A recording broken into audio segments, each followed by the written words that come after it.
Kanina pa naghihintay si Cholo sa kanyang kaibigang si Ding. Napag-usapan ng dalawang bata na maliligo sila sa ilog. Bakasyon na nun sa eskwela at mainit na rin ang panahon, kaya nakagawian nila na magtampisaw sa ilog. Gawain din kasi yon ng ibang mga bata sa Baryo Batisan. Kaya nga tinawag itong Baryo Batisan ay dahil sa magandang batis o ilog na may malinaw na tubig na dinarayo sa kanilang lugar. Ano ba naman yan? Ang tagal-tagal naman ng Ding na yon. Kanina pa ako pinapapak ng lamok dito eh. Ginagawa na akong chichirya. Wala pa rin siya. Ano kayang nangyari sa kaibigan ko na yun? Naku, baka hindi na naman pinayagan ng kanyang masungit na lola. Naloko na. Nag-aalala man si Cholo na baka nga hindi siya siputin ng kanyang kaibigan, ay nagbaka sakali pa rin siyang maghintay. Okay. Mga konting sandali pa. Tutal kaya ko pa naman ang init ng araw eh.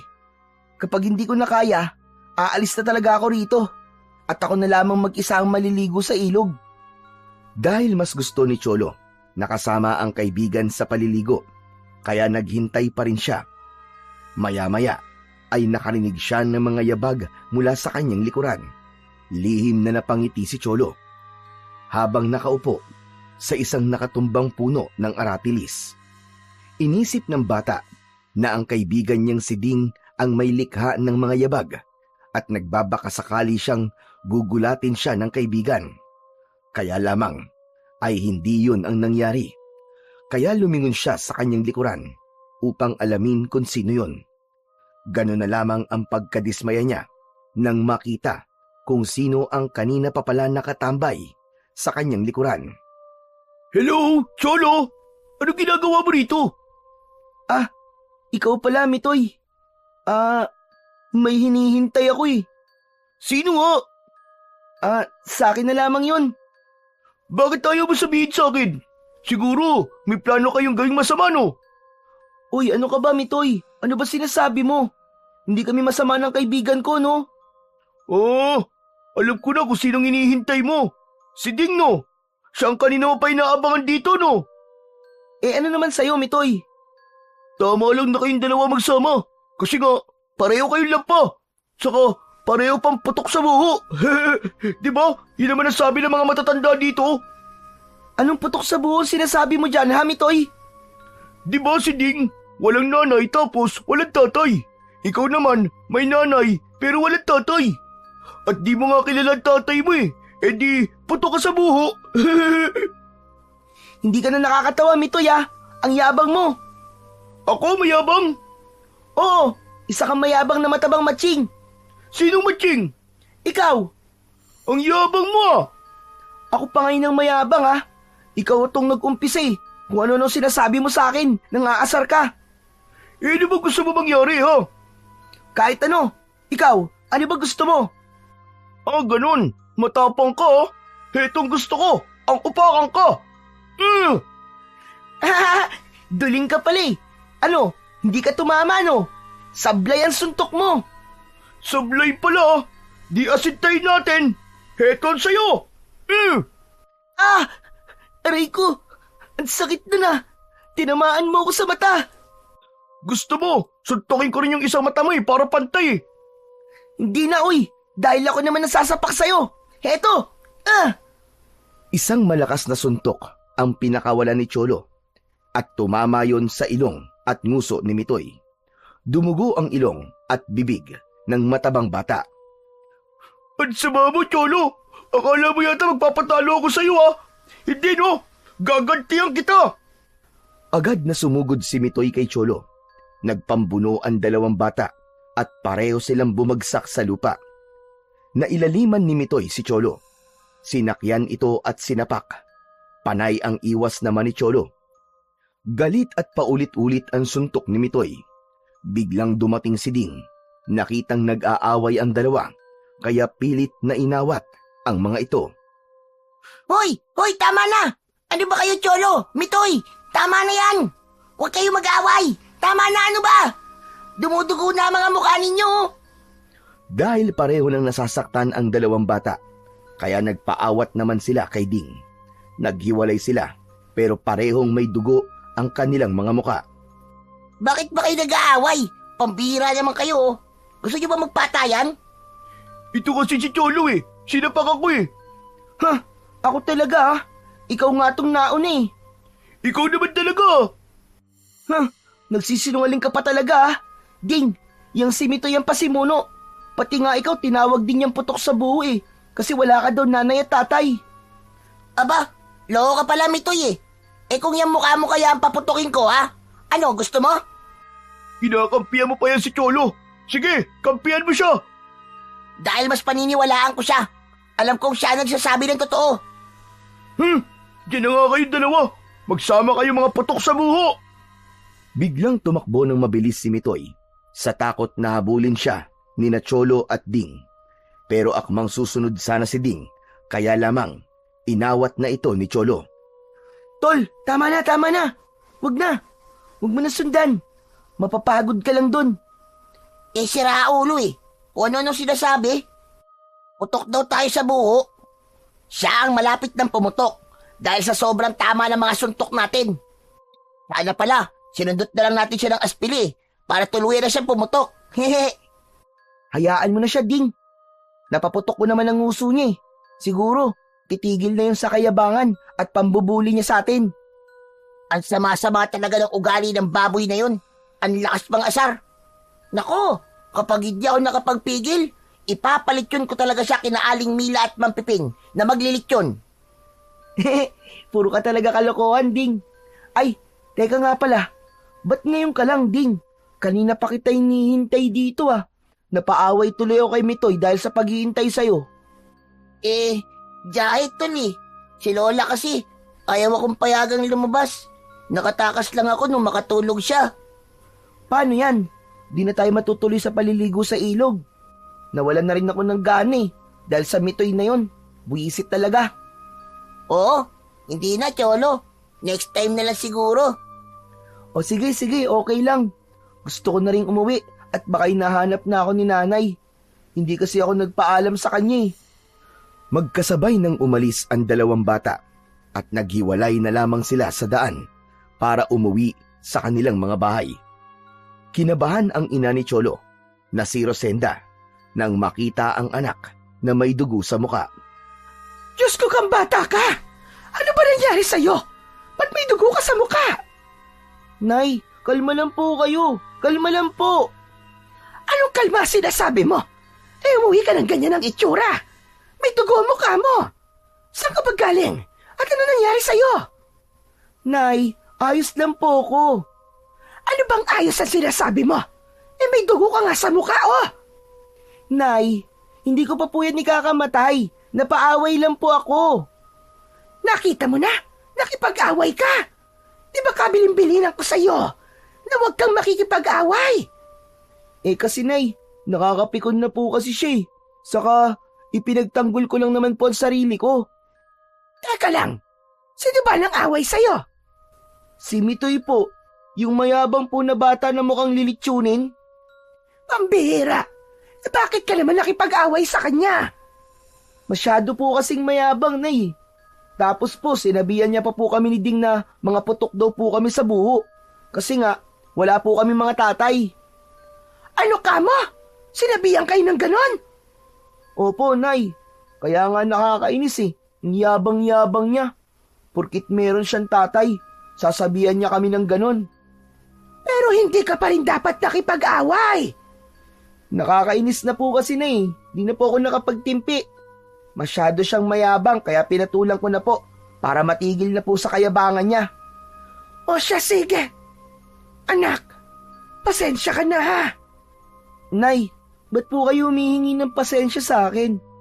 Wala naman po kayong kasalanan eh. Eh kasi nga, dahil wala kang tatay. Pero Nay, di po ba ang anak dapat merong tatay at nanay? Ako po, Nay. Bakit po nanay lang? Bakit po kayo lang? Wala po kayong ipinakilalang tatay ko. Hindi agad nakasagot si Rosenda. Alam niya kung ano ang nararamdaman ng anak. Nasa 10 taong gulang na si Cholo. Pero ni minsan ay hindi pa niya nasasabi sa bata ang tungkol sa ama nito kung sino nga ba at nasaan. Kapag nagtatanong ang bata, ay umiiwas siyang sagutin yon dahil ayaw din niyang magsinungaling sa anak, kaya hindi na lang siya nagsasalita para sagutin ang mga tanong nito. Saka tumitigil din sa pagtatanong si Cholo. Siguro, ramdam din ng bata na hindi komportable ang inay na pag-usapan yon. Subalit sa edad ni Cholo na 10 taon, ay marami na siyang tanong sa isipan na sinusubukan naman niyang itanong sa kanyang lolo Victor. Sandali nga lamang, Cholo. Kanina ka pa hindi mapalagaya. Kuwan po kasi Lolo Victor eh. Bakit ba? May sasabihin ka ba, Cholo? Ano po kasi, nahihiya po kasi ako eh. Abay, bakit ka mahihiya? Ano bang sasabihin mo? Lo, magtatanong lang po sana ako. Ano ba yon? Basta't wag lang tungkol sa math o kaya sa history, dahil hindi ko yan masasagot. Si Lolo naman eh. Lo, hindi po ito tungkol sa math tsaka history. Kundi, tungkol po ito sa tatay ko. Tungkol sa tatay mo? Opo, kasi po hanggang ngayon, wala pa rin po akong alam. Hindi ko pa po siya nakikilala. Sino po ba siya? At tagasan po siya? Ay nako, apo. Pasensya ka na. Pero hindi ko rin alam. Ang tanging makakaalam ng tungkol sa itay mo ay ang inay mo. Po? Wala rin naman pong sinasabi si nanay eh. Apo, wala rin akong may sasagot sa'yo. Saka nanay mo lang ang kayang sumagot at magpaliwanag sa'yo niyan. Nabanggit ni Mang Victor sa anak na si Rosenda ang tungkol sa mga nais itanong ng kanyang anak. Itay, pasensya na po kayo sa pagiging mausisa po ni Cholo. Anak, alam mong sa simula pa lamang ay nirespeto kita sa desisyon mo tungkol sa bagay na yan. Dahil nagtiwala ako sa'yo. Kaya nga po, pinagpapasalamat ko po yun sa inyo. Dahil pumayag po kayong wag na nating pag-usapan pa yon. Kaya lamang anak, iba si Cholo. Nagkakaisip na siya at karapatan niyang malaman ang tungkol sa tunay niyang ama. Alam ko naman po yun, Itay. May plano ka bang sabihin sa kanya ang tungkol sa tatay niya? Hindi na nakasagot pa si Rosenda dahil nahihirapan pa rin siyang magdesisyon tungkol sa bagay na yon. Halos 10 taon na ang nakalipas. Sadya niyang iniwasan ng pag-usapan yon. Kaya lamang ay nagsisimula ng mag-usisa si Cholo tungkol sa pagkatao ng kanyang ama. Pagkatapos kumain ng gabing yon, ay inihanda na ni Rosenda ang tutulugan nilang mag-ina. Maagang nakatulog ang bata. Subalit siya naman ay hindi dalawin ng antok. Nakaupo si Rosenda sa kama, katabi ang anak na si Cholo. Pinagmasdan niya ang anak na natutulog. Hinawi ng kanyang kanang kamay ang buhok nito at ipinangsuklay ang mga daliri sa buhok ng anak. Malaki na nga ang kanyang anak, kaya marami na itong mga tanong. Una na nga rito ay ang tungkol sa tunay na ama ni Cholo. Kaya habang pinagmamasdan ni Rosenda ang muka ng anak na mahimbing na natutulog, ay dumaloy sa isipan niya ang isang alaala, ang isang nakaraan. Abalang naglilinis si Rosenda sa salas ng isang magara at malaking bahay. Pumasok na kasambahay si Rosenda sa bahay ng mag-asawang Mendavilla. Mayamang negosyante ang pamilya na yon. Napapitlag ang dalaga nang bigla siyang nakarinig ng boses. Hindi niya kasi namalayan ang paglapit sa kanya ni Lucrecia, ang kanyang among babae. Ay naku po, Diyos mio! Nagulat ba kita, Rosenda? Pasensya ka na. Okay lang po, ma'am. May iniisip po kasi ako, kaya hindi ko po namalayan ang paglapit nyo. Mamaya, pagkatapos mo yan sa ginagawa mo, nais ka namin makausap ni Epifanio. Bakit po, ma'am?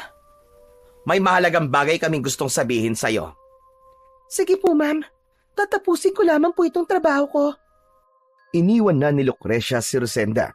Subalit natutulala at tahimik ang dalaga. Napapaisip siya tungkol sa sinabi ng kanyang among babae. Kinabahan siya na baka may mali siyang nagawa at ibig na nilang palitan siya. Ayaw niyang mangyari yon dahil kailangan niya ay trabaho para matulungan ang kanyang ama. Lalo na ang mabawi ang lupa nila sa probinsya na nakasangla sa isang mayaman na pamilya. Naisangla ang lupang minana ng kanyang itay sa kanyang lolo dahil nagkasakit noon ang kanyang ina. Ginamit na panggamot ang perang pinagsanlaan. Kaya nga lamang, hindi na rin siya gumaling at namatay din. Nahirapan na silang bawiin ang lupa dahil hindi nila alam kung saan kukuha ng pera pantubos doon.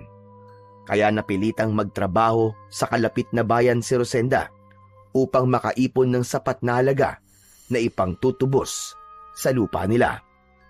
Oras na noon ng pahinga ni Rosenda nang puntahan siya ng mag-asawang Lucrecia at Epipanyo sa servants' quarter. Nag-iisa lang sa kwartong yon si Rosenda. Pasensya ka na, Rosenda, kung aabalahin ka muna namin. Okay lang po, Ma'am Lucrecia. Mahalaga kasi nais namin sabihin sa'yo. Bakit po, sir? May nagawa po ba akong kasalanan? At papaalisin niyo na po ako, Sir Epipanyo? Hindi, Rosenda. Ang totoo nga niyan, ay kontento kami sa paglilingkod mo. Maayos ka magtrabaho at mapagkakatiwalaan ka.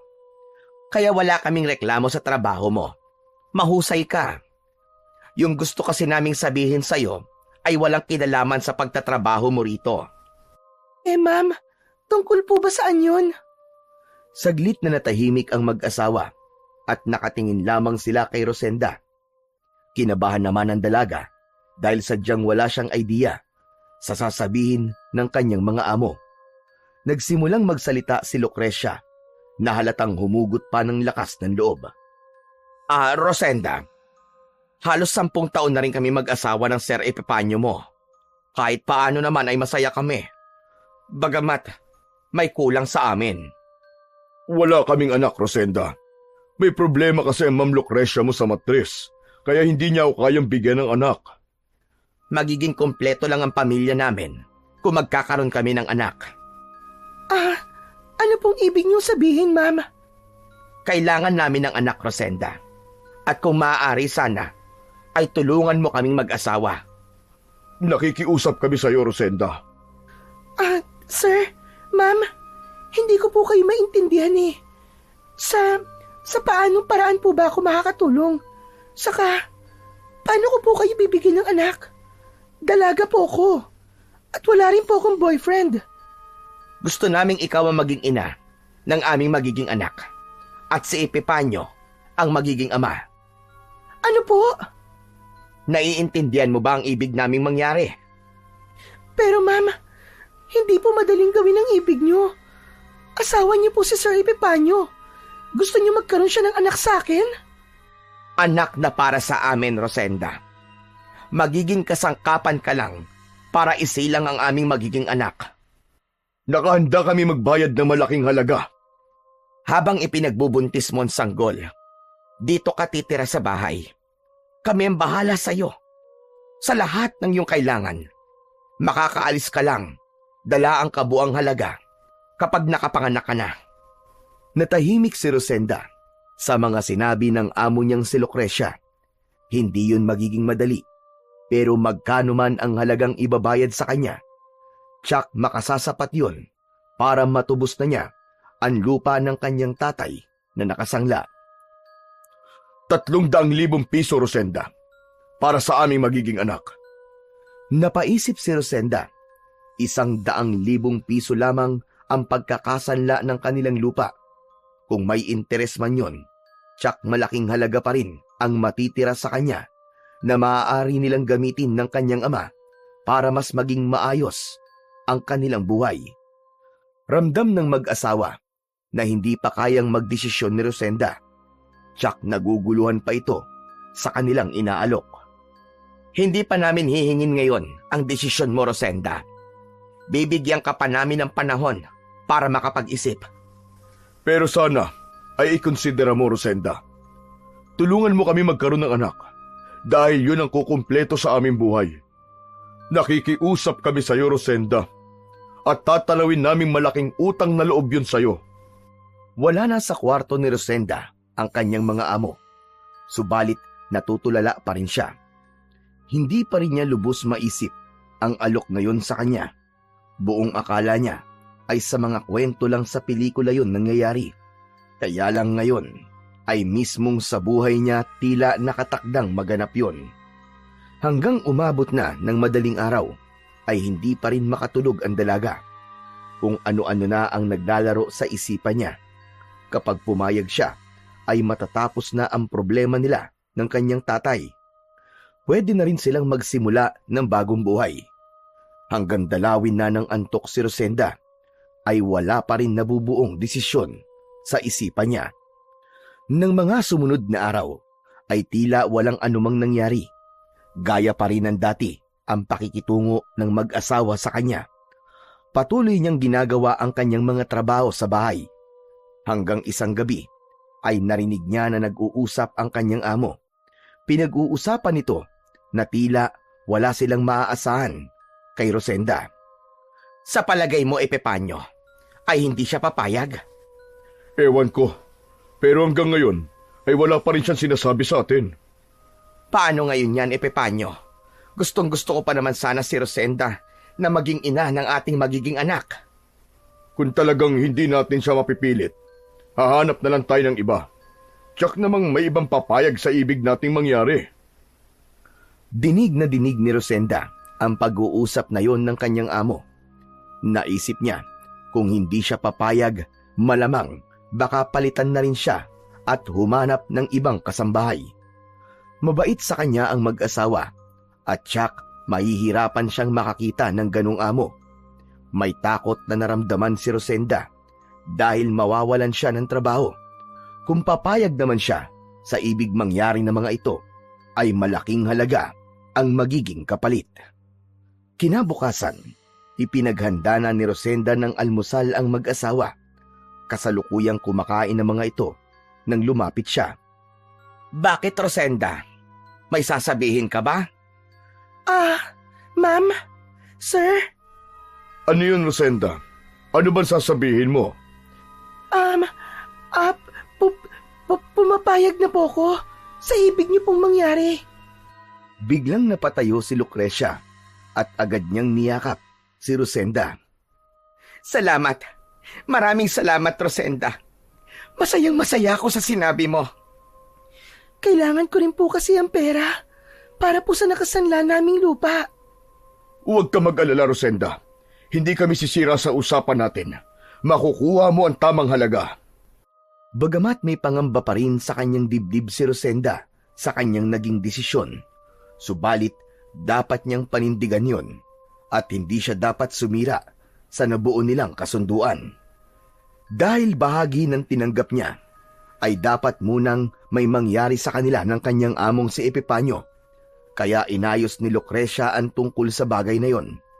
Hindi rin yun magiging madali para kay Lucrecia, pero handa niyang tanggapin na dapat may mamagitan kay Rosenda at sa asawa niya para sa hangarin nilang magkaroon sila ng sariling anak. Madaling araw ng sandaling yon, naramdaman ni Rosenda na may pumasok sa loob ng kanyang kwarto. Sinadya niyang hindi ikandado ang pinto ng silid, gaya ng napag-usapan nila ng kanyang Ma'am Lucrecia. Abot-abot ang kaba sa dibdib ni Rosenda nang matiyak na ang kanyang among si Epipanyo ang pumasok ng kanyang kwarto. May kadiliman ang kanyang kwarto, subalit naramdaman niya ang pag-upo nito sa kanyang kama. Nanginginig ang katawan ni Rosenda. Naroon ang takot, lalo na't sa buong buhay niya ay hindi pa siya nagkakaroon ng boyfriend. Di lalo na ang pagkakaroon ng karanasan sa lalaki. Naramdaman niya ang paghawak ni Epipanyo sa kanyang kamay na gumapang sa kanyang katawan. Napapitlag si Rosenda na muntik na siyang mapasigaw, subalit nagawa niyang pigilan ang kanyang sarili. Ipinikit na lamang ng dalaga ang kanyang mga mata. Madilim ang kwarto, pero pinili niyang ipikit na lamang ang mga mata at pinakiramdaman ang gagawin sa kanya ng kanyang among lalaki. Lahat ng magaganap sa kanya sa gabing yon ay first time sa kanya, kaya hindi niya alam kung ano ang kanyang gagawin at mararamdaman. May halong kaba at kakaibang kiliti sa katawan ni Rosenda ang bawat paghaplos ng kamay ng kanyang among si Epifanio. Samantala, sa loob ng silid ni Lucrecia ay panay ang tulo ng luha nito habang nakahiga sa kama. Alam niya ng mga sandaling yon ay nagaganap na ang dapat mangyari sa asawa niya at kay Rosenda. Nasasaktan siya na tila pinagtataksilan siya ni Epifanio. Subalit siya man ay pumayag sa dapat na mangyaring yon. Kaya pilit na lamang isiniksik ni Lucrecia sa isip niya na ang magiging kapalit ng lahat ng yon ay ang anak na matagal na nilang pinananabikan. Lumipas ang magdamag na yon. Nangyari na nga ang dapat mangyari. Hindi pa rin makapaniwala si Rosenda, pero ramdam niya na mas naging malapit at mabait sa kanya ang mag-asawa. Ang tanging hangad na lamang ngayon ni Rosenda ay agad na magkaroon ng positibong resulta ang nangyari sa kanila ng kanyang among lalaki, upang hindi na maulit pa ang anumang namagitan sa kanila. Mahigit 1 buwan ang lumipas. Masama ang pakiramdam ni Rosenda nang gumising siya ng umagang yon. Mabigat ang kanyang katawan. Hindi niya maipaliwanag ang kanyang nararamdaman. Biglang humilab ang kanyang tiyan at nagmamadaling nagtungo sa CR at paulit-ulit na dumuwal. Narinig yun ni Lucrecia na agad ay umaliwalas ang muka at may ngiti sa labi na dinaluhan si Rosenda. Nakasunod kay Lucrecia si Epifanio na tila naiintindihan ang nangyayari sa kanilang kasambahay. Okay ka lang ba, Rosenda? Ano bang pakiramdam mo? Masama po ang katawan ko, ma'am. Pasensya na po kayo kung hindi ko magagawa ang trabaho ko ngayon. Parang gusto ko po munang magpahinga. Okay lang, Rosenda. Magpahinga ka hanggang gusto mo. Pero siguro, kailangan ka muna namin dalhin sa doktor para ma-check up ka. Hindi na po, sir. Mawawala rin po ito. Pahinga lang po. Rosenda, sa palagay ko'y wala kang sakit. Pero normal lang ang ganyang pakiramdam. Saglit na natahimik si Rosenda. Agad na pumasok sa isipan niya ang ibig sabihin ni Lucrecia. Sa palagay niya'y tama ang kutob ng kanyang among babae. Posible nga na nagdadalang tao na siya. Kaya hindi na rin siya tumangging magpadala sa doktor. Alam niyang karapatan nila yon dahil bahagi yon ng kanilang naging kasunduan. Tama nga ang kutob ng mag-asawa na nagdadalang tao na si Rosenda. Walang paglagyan ng kasiyahan ng mga ito nang matiyak na positibo ang kanilang kasambahay. Kaya naman, masinsinan nilang kinausap si Rosenda na hindi na muna ito gagawa ng mabibigat na trabaho sa bahay upang matiyak ang kaligtasan ng kanyang ipinagbubuntis. Kakausap na lang sila ng taong gagawa ng mga trabaho ni Rosenda. Kasama sa kanilang napag-usapan ay ang pagbibigay ng kalahati sa perang kanilang napagkasunduan. Kaya ibinigay yon ng mag-asawa kay Rosenda. Agad naman yung itinawag ni Rosenda sa kanyang tatay at ipinadala ang pera. Gagamitin yon para tubusin ang lupang nakasanla. May mga tanong ang kanyang tatay pero pinili niyang wag nang sagutin yon. Hindi rin naman niya maaaring sabihin ang totoo. Ang tanging dahilan niya ay naipon niya yon sa kanyang sweldo at pinautang siya ng kanyang amo na aawasin sa magiging sweldo niya. Bagay naman na pinaniwalaan ng ama ni Rosenda. Alagang-alaga si Rosenda ng mag-asawa habang ipinagbubuntis niya ang sanggol. Nagustuhan naman ng babae ang kakaibang atensyon na ibinibigay sa kanya. Espesyal ang pagturing sa kanya ng mag-asawa at abot-abot ang pasasalamat sa kanya. Lumipas pa ang mga buwan. Saktong 9 na buwan ay isinilang ni Rosenda ang sanggol. Isang sanggol na lalaki ang naging anak niya na ang ipinangalan ng mag-asawa ay Cholo. Kahit nakapanganak na si Rosenda, ay hindi pa rin nila agad na pinaalis ang babae. Ang plano nila ay palilipasin muna nila ang 3 buwan, saka pwede nang umalis si Rosenda. Iiwan sa kanila ang bata at ibibigay naman nila ang natitirang halaga na kabayaran sa kanilang kasunduan. Sapagkat buo nga ang tiwala ng mag-asawa kay Rosenda, kaya alam nilang hindi ito sisira sa anumang naging kasunduan. Dahil abala rin sa kani-kanilang trabaho ang mag-asawa, kaya iniiwan nila sa bahay si Rosenda. Kaya lamang ng mga pagkakataong yon ay may bumabagabag sa isip at damdamin ng kasambahay. Ilang linggo na lang at kailangan ko nang umalis dito. Parang hindi ko kaya. Lalo na't iiwan ko ang aking anak. Ayoko mapalayo sa anak ko. Hindi ko kayang mawala siya sa akin.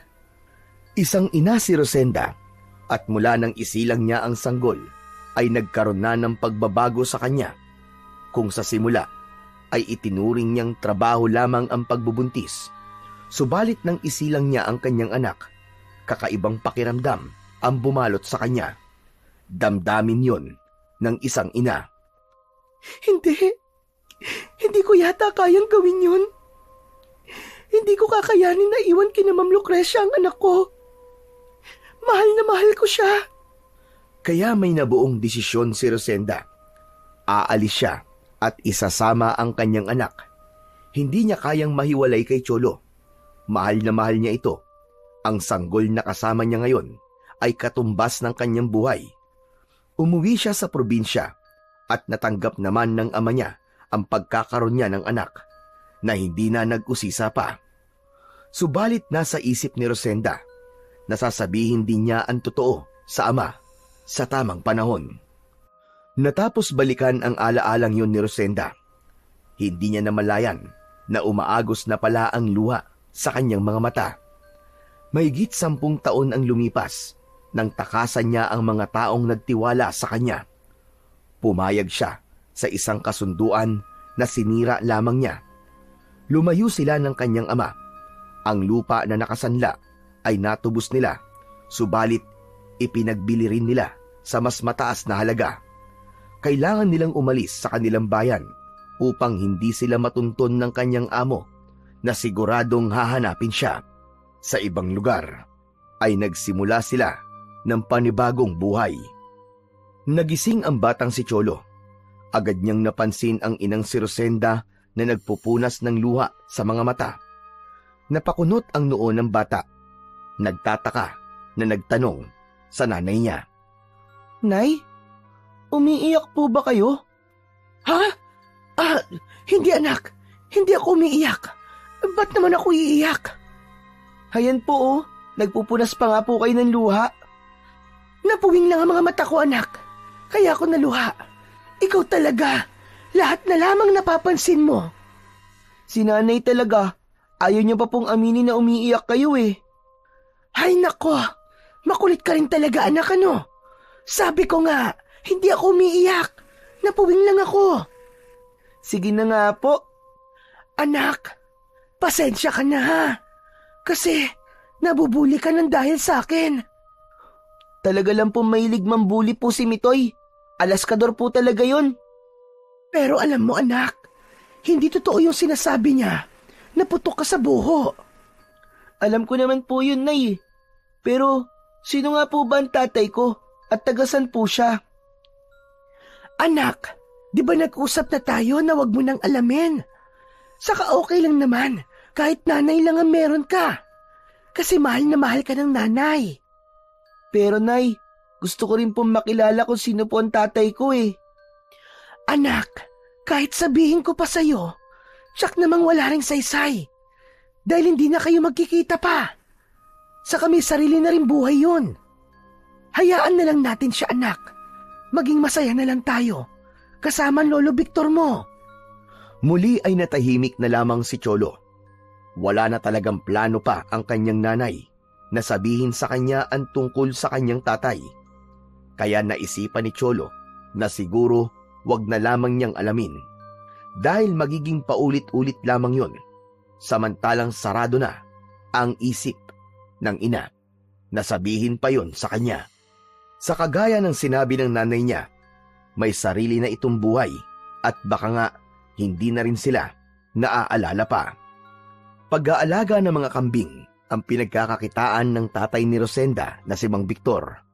Sa pagpaparami ng kambing upang ibenta ang mga ito, doon ginamit ng tatay ni Rosenda ang perang ibinayad sa kanya ng mag-asawang Lucrecia at Epipanyo. Yun nga lang, ay hindi siya tumupad sa kanilang naging kasunduan dahil itinakas niya ang bata. Umalis sa dating lugar at humanap sa malayong probinsya upang hindi na sila matuntun pa at maipagpatuloy ang buhay kasama ang anak na si Cholo. Malapit si Cholo sa kanyang lolo Victor. Madalas nga ay ang bata ang kasakasama nito sa pag-aasikaso ng mga alagang kambing. Dinadala nila ang mga ito sa lugar na maraming sariwang damo at pagkatapos na manginain ay ibabalik ito sa malaking kulungan. O ano, apo? Natanong mo na ba ang inay mo tungkol dun sa ibig mo malaman? Alin po doon, Lolo Victor? Yung tungkol po ba sa tatay ko? Tama ka. Di ba nga sabi mo gusto mong malaman? Sabi po kasi ni nanay wag ko na raw pong ipilit. Tama ang nanay mo. Baka mamaya, kapag nagkita kayo, kunin ka niya sa amin. Po, naku Lolo, ayoko po nun. Kaya nga, tama sinabi ng nanay mo. Hindi mo na siya kailangan hanapin pa. Mawawalay ka lang sa amin pa nagkataon. O ano, gusto mo bang mangyari yon? Ayoko po, Lolo Victor. Ayoko po magkaiwalay tayo ni nanay. Masaya po akong kasama kayo. Saka, mahal na mahal niyo naman po ako, di po ba? Abay, oo naman. Hindi matutumbasan ang pagmamahal namin sa iyo ng nanay mo. Siyempre po, love na love ko rin po kayo ni nanay. Eh di paano? Okay na tayo. Hindi mo nagugustuhin pang makita ang tatay mo. Opo, Lolo. Lalo na po kung kukunin lang niya ako para ilayo po sa inyo. Huwag na lang po. Napangiti si Lolo Victor dahil nakakatiyak sila ni Rosenda na hindi mawawala sa kanila ang kanyang apo. Ang totoo ay alam na rin ni Mang Victor ang ginawa ng kanyang anak dahil ayaw din niyang itago ng matagal sa ama ang buong katotohanan. Kailangan niyang ipaalam ang totoo sa ama para matulungan siya sa mga dapat niyang gawin at hindi na ito mag-usisa pa. Natanggap naman ng kanyang ama ang tungkol sa bagay na yon dahil naiintindihan din ang kanyang dahilan. Dahil nga ang kulungan ng kambing ay malayo sa mismong bahay ni na Lolo Victor, kaya kailangan pa nilang maglakad ni Cholo papauwi. Gusto pa sana ni Cholo na magpaiwan sa may kulungan ng mga kambing para makipaglaro kay Ding, pero hindi na ito pinayagan ng kanyang lolo. Dumidilim na kasi ng mga sandaling yon, kaya kailangan na silang umuwi. Binabagtas ng maglolo ang daan papauwi nang may mapansing kakaiba si Lolo Victor sa kanilang dinaraanan. Nakaharang sa lugar na dati nilang daan ang isang kulay itim na bagay na parang tambak ng basura. Hala, Lolo. Ano po yan? Bakit biglang nagkaroon ng tambak ng basura dito sa daanan natin? Hindi ko rin alam, Cholo, kung sino naglagay niyan dyan. Parang kanina lang po nang dumaan po tayo, ay wala po akong nakitang ganyan dyan Malamang, apo. Kanina lang yan iniharang dito. Lo, alisin na po kaya natin. Ang pangit po kasi tignan na may nakaharang dito sa daanan natin. Ay nako, huwag na, apo. Magpapakaabala pa tayo. Iwasan na lang natin. Saka iba rin ang kutob ko dyan. Nagpatuloy na lamang sa paglalakad ang maglolo. Gaya ng sinabi ni Lolo Victor, ay hinayaan na lamang nila ang itim na bagay na nakaharang kanina sa kanilang daraanan. Subalit habang naglalakad ang maglolo, ay nakaramdam sila na tila merong nakasunod sa kanila. Saglit na huminto ang maglolo. Tumingin sila sa kanilang likuran, pero wala silang nakitang anuman. Lo, bakit parang may sumusunod po sa atin? Tapos po, wala naman pag tinitignan. Hindi ko rin alam, apo. Parang may nilalang na gusto tayong paglaruan. Ano po? May gustong maglaro sa atin? Pakiramdam ko lamang yun, Apo. Pero pwede rin namang mali ako. Muling huminto sa paglalakad ang maglolo. Unang lumingon si Cholo dahil nakukulitan na siya sa kaluskos na tila merong sumusunod sa kanila. Nanlaki ang mga mata at napakunot ang noo ng bata sa kanyang nakita. Lolo Victor, bakit ganun? Kanina pa po tayo naglalakad at malayo na rin po yung narating natin. Pero tignan niyo po, parang di naman po tayo lumalayo dyan sa itim na bagay na nasa likuran natin eh. Di ba? Kanina pa po tayo naglalakad. Lolo, parang sumusunod po sa atin. Oo nga, Apo. Huwag ka na maingay. Naku po, hindi ito maganda. Bakit po, Lolo? Humanda ka, Cholo. Pag sabi ko ng takbo, tumakbo ka at huwag kang bibitiw sa kamay ko. Bakit po, Lolo Victor? Sumunod ka na lamang. O eto na, bibilang na ako. 1, 2, takbo! Nagmamadaling tumakbo ang maglolo. Pinasok nila ang lugar na masukal at doon sila magtatago. Nagtataka naman ang bata, kaya habang humihingal pa sanhi ng kanilang pagtakbo, ay nagtanong na ang bata sa kanyang lolo. Lolo, bakit po ba tayo tumatakbo? Ano po bang meron? Tignan mo! Tignan mo yung itim na parang basura na nakita natin kanina! Naku po, nawala. Bigla po naglaho, Lolo. Saan po napunta yun? May kutob akong makakampon sila ng kadiliman. Ano po? Kampo ng kadiliman? Katulad po ng mga aswang at iba pang nakakatakot na nilalang, ganun po ba? Tama ka, Cholo. Ganun na nga. May mga aswang na nakapasok dito sa Baryo Batisan. Naku po, nakakatakot naman. Nasa ganung pag-uusap ang maglolo nang biglang meron dumakma sa balikat ng bata. Isang uri yun ng aswang na maaaring gumala kahit hindi pa gabi.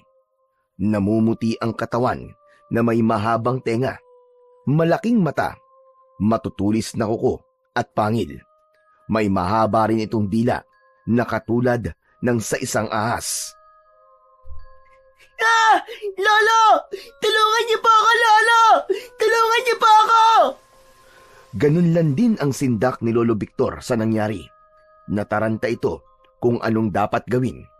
Hawak ng aswang ang apo niyang si Cholo habang nagpupumilit namang makaalpas ang bata. Mga walang hiya kayo! Bitiwan niyo ang apo ko! Pakawalan mo siya! Umaatungal lamang ang aswang na may hawak kay Cholo. Wala itong planong pakawalan ang bata. Patuloy naman sa kanyang pagpupumiglas ang bata. Hinagilap ng matandang lalaki ang madalas niyang dalang gulok na nakasabit sa kanyang bewang. Hinugot niya ang puluhan ng itak. Bitiwan mo ang apo ko! At ako ang harapin mo, aswang ka! Napaurong ang aswang. Alam niyang hindi nagbibiro ang matanda. Galit si Lolo Victor at handang tagpasin ang ulo ng aswang. Subalit planong bitbitin ng aswang ang bata. Unti-unti ay umuurong ito sa kabiglang binuhat si Cholo upang itakas. Ramdam ng bata na itatakas nga siya ng aswang. Lolo! Tulungan mo ako! Dadalhin ako ng aswang! Tumakbo ng papalayo ang aswang at nakasunod naman sa kanya si Lolo Victor habang nakaamba ang hawak na gulok. Nakaramdam ng takot si Cholo dahil ibig siyang tangayin ng aswang. Subalit buo ang loob ng bata. Buong lakas niyang kinagat ang braso ng aswang na nakahawak sa kanya. Idiniin niya ng husto ang pagkakakagat na halos bumaon na ang kanyang mga ngipin. Naramdaman naman ng halimaw ang sakit ng pagkakakagat ni Cholo sa kanyang braso, kaya nabitiwan niya ang bata. Sa pagkakabitiw ng aswang, ay bumagsak si Cholo sa lupa. Nagmamadali naman itong bumangon upang tumakbo papalayo sa aswang. Nakita ni Lolo Victor ang pangyayaring yon na nabitiwan ang kanyang apo at tumakbong papalayo sa aswang pasalubong sa kanya.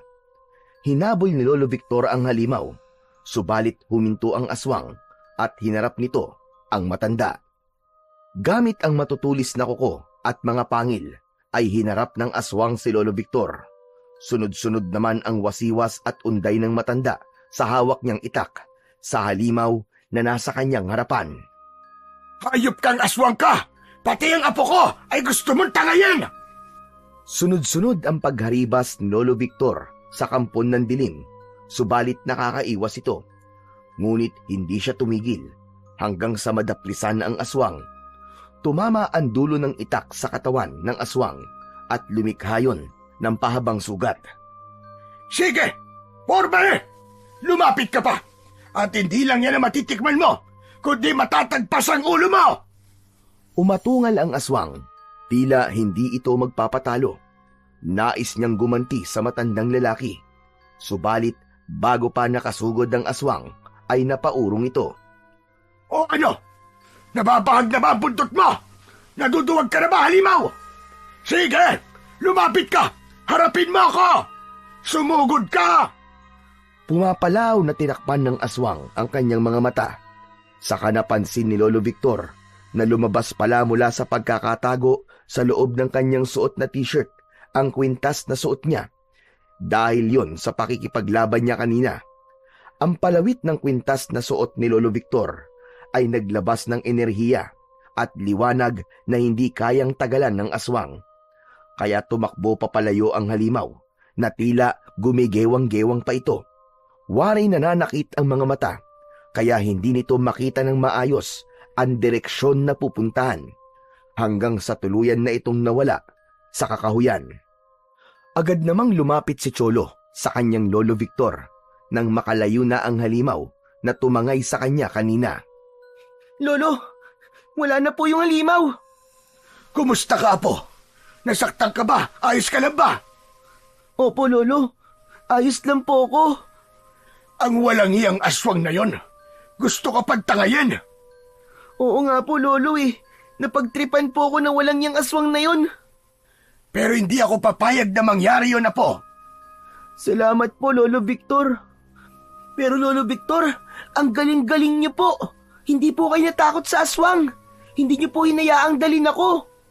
Oo naman, apo. Kahit buhay ko ay itataya ko para walang masamang mangyari sa'yo. Lolo Victor, maraming salamat po. Talagang hindi naligtas sa mga aswang itong ating baryo. Napasok na rin ng mga kampon ng kadiliman ang lugar na ito. Buti na lang may Lolo Victor ako na matapang at magaling makipaglaban sa mga kampon ng kadiliman. Salamat rin dito sa suot kong kwintas, apo. Siya talaga ang nagbigay sa akin ng proteksyon. Pareho tayong iniligtas ng kwintas. Oo nga po, Lolo. Nakita ko nga po kanina na natakot po sa suot niyong kwintas ang aswang na yon. Lolo, ano po bang meron sa suot niyo pong kwintas? Bakit po natakot po ang aswang dyan? Alam mo, apo, hindi pangkaraniwan ang kwintas na suot ko, kundi isang kwintas na may nakapalawit na isang mutya. Ano, Lolo? Mutya po? Oo, apo. Mutya na natagpuan ko sa isa sa mga alaga kong kambing. Wow! Ang galing naman nun, Lolo! May mutya po pala ang kambing? Oo, apo. Ang bawat bagay na nariyan sa paligid natin ay may kanya-kanyang kakayahan at pambihirang katangian na maaaring ibigay o ipagkatiwala sa isang nilalang. Kung ganun po pala, Lolo Victor, maswerte po kayo dahil ikaw po nakakuha sa mutya ng kambing. Oo, apo. Nakuha ko ito sa isa sa unang kambing na alaga ko na may pangalang Sinag. Habang kumakain siya sa damuhan, nakita ko na meron siyang iniluwa. Kasunod noon ay ang pag-iingay niya ng malakas. Nang tignan ko, ang bagay na iniluwa niya ay isa yung kakaibang bato. Kumikislap, kaya itinabi ko at ginawa kong kwintas. Pero paano niyo po nalaman na may kakaibang lakas po na ibinibigay po ang bato na iniluwa po ng alaga niyo pong kambing? May kakaibang enerhiya na bumabalot sa katawan ko kapag sinusuot ko ang kwintas at kakaiba rin ang tapang na aking nararamdaman. At kanina lang, nakita ko ang iba pang kayang gawin ng mutya. Nagbigay ito ng liwanag na kinatakutan ng aswang. Kaya pala ang tapang-tapang niyo po, Lolo Victor, dahil pinapatapang po kayo ng mutya. Kaya nga, Hindi ko na ito inaalis sa katawan ko, Apo. Ito na nagsisilbing gabay at proteksyon ko. Isa pa, nagbigay din ng swerte sa akin ang mutya na ito. Mabilis dumami ang alaga nating kambing. Kukunti lang ang nagkakasakit, kaya marami akong naipagbibili. Kung ganun, Lo, ang galing po talaga ng mutya nyo. Kaya nga, hindi lang sa mga kampo ng dilim mahusay ang mutya ng kambing, kundi maging sa aking pagninegosyo rin. Kaya Apo, wag na wag mong sasabihin kahit kanino ang sikreto ng mutya, kasi kapag nalaman ng iba ito, ay magkaka-interes silang kunin ito sa akin. Opo, Lolo. Hindi ko po sasabihin kahit kanino. Halika, umuwi na tayo at dumidilim na. Baka nag-aalala na sa atin ang iyong inay. Magkahawak kamay pa ang maglolo habang naglalakad pa pauwi. Pagdating nila sa bahay, ay umiiyak si Rosenda nang datnan ito ng maglolo. Oh, Rosenda anak, ano nangyari sa'yo? Umiiyak ka at parang takot na takot. Nay, bakit po? May masakit po ba sa inyo? Wala anak. Huwag mo na lamang akong pansinin. Pero Nay, hindi po pwedeng wag ko na lang po kayong pansinin. Sabi ko nga sa'yo, okay lang ako. Sige na, pumunta ka na sa Lolo Victor mo. Iniwan na ni Cholo ang kanyang nanay, ngunit hindi pa rin mapalagay ang bata. Nag-aalala siya para sa kanyang nanay. At dahil maging si Lolo Victor ay ikinabahala rin ang dinatnang kalagayan ng anak, kaya ng gabing yon, nang tulog na si Cholo, ay kinausap ng matanda ang anak na si Rosenda. Siguro naman anak, hindi mo itatago sa akin ang dahilan kung bakit umiiyak ka nang dumating kami ni Cholo. Ano ba talaga nangyari sa iyo, anak? Tay, bago po kasi kayo dumating ni Cholo, ay kagigising ko lang noon. Nagkaroon po ako ng isang masamang panaginip. Bihira kang bata ka. Panaginip lang palang iniiyak-iyak mo. Ano ba na panaginipan mo? Ang anak ko pong si Cholo. Kinuha po siya sa akin. Oh, ayan. Kasama ko naman si Cholo nang dumating kami kanina. Oo nga po. Magkasama kayo. Pero sa panaginip ko po kinuha siya. Sino naman kumuha sa kanya? Ang tunay niya pong ama. Nagpakita po siya sa akin. At galit na galit po si Epipanyo. Pilit niyang binawi si Cholo. Sa pilitan niyang kinuha ang anak ko. Dahil sinasabi niyang anak niya si Cholo. Mabagin langit. Di kaya may kinalaman sa panaginip mo yung nangyari? Ang alin po, Itay? Yung nangyari kanina sa bukid. May nangyaring hindi ako makapaniwala. Ano nga po yun, Itay? May aswang, Rosenda. May nagpakita sa aming aswang at pilit niyang kinukuha ang apo ko. Pero hindi niya nagawa dahil hinarap ko siya. Hindi ako pumayag na makuha ng aswang na yon si Cholo. Diyos ko, mukhang may kaugnayan na nangyari sa inyo, Itay. At ang ibig sabihin ng panaginip ko. Pero, bakit isang aswang ang ibig kumuha kay Cholo? Ibig ba sabihin nun aswang ang mag-asawang yon na dati mong amo na nakipagkasundo sa'yo? Hindi ko po alam, Itay. Pero nung nakatira po ako sa kanila, wala akong nakita kakaiba sa kanila. Normal lang silang tao na katulad natin. Kaya lamang, kampo ng dilim ang nilalang na sumalakay sa amin at pilit kinukuha si Cholo. Hindi na maalis sa isipan ni Rosenda ang mga nasabi sa kanya ng ama. Sino nga kaya ang aswang na umatake sa mga ito? Nag-iwan yon ng takot at pangamba sa damdamin ng nanay ni Cholo, sapagkat isang masamang pangitain yon na posibleng may kasunod pa. Ang lalo pang ikinakabahala ni Rosenda ay tila puntirya ng aswang ang kanyang nag-iisang anak. Dahil sa mga pangyayaring yon, ay naghigpit na si Rosenda. Hindi siya pumapayag na basta lalabas at pupunta sa kung saan si Cholo. Hep, hep! Cholo! Saan ka pupunta? Kuwan po. Magkikita lang po kami ni Ding sa may batis. Manguhuli po kami ng hipon para po may ulam tayo. Hindi ka pwedeng umalis. Lalo na kung hindi mo kasama ang Lolo Victor mo. Inay naman, kaibigan ko naman po si Ding eh. Saka wala naman po kaming masamang gagawin eh. Alam ko yun, anak. Hindi ka pasaway na bata. Kaya lamang delikado. Si nanay naman talaga oh. Baka nakakalimutan mo yung nangyari sa inyo ng lolo mo. May gustong kumuha sa'yo at isa yung aswang. Nay, wala na po yun. Hindi na po babalik ang aswang na yun, natakot na po yun eh. Hindi pa rin tayo nakakatiyak, anak. Paano kung magbalik sila tapos tangayin ka? Anak, baka kung anong gawin sa'yo. Hindi kaya ng nanay na may masamang mangyari sa'yo. Tatahimik na lamang si Cholo kapag ganong nakikita niyang naiiyak na ang kanyang ina, sapagkat nababagabag na rin ang kalooban niya. Ayaw kasi niyang makita na umiiyak ang nanay niya dahil nasasaktan din siya. Subalit dahil sa pagbabawal na ginagawa ni Rosenda sa kanyang anak, ay nakita niya ang kalungkutan ni Cholo. Maging si Lolo Victor ay naaawa na sa apo na tila nagiging bilanggo sa loob ng kanilang bahay dahil hindi na ito makapaglaro kasama ang kaibigang si Ding. Rosenda, hindi kaya masyado mo nang hinihigpitan ang apo ko? Itay, ginagawa ko po ito para sa kaligtasan ng anak ko. Naiintindihan naman kita.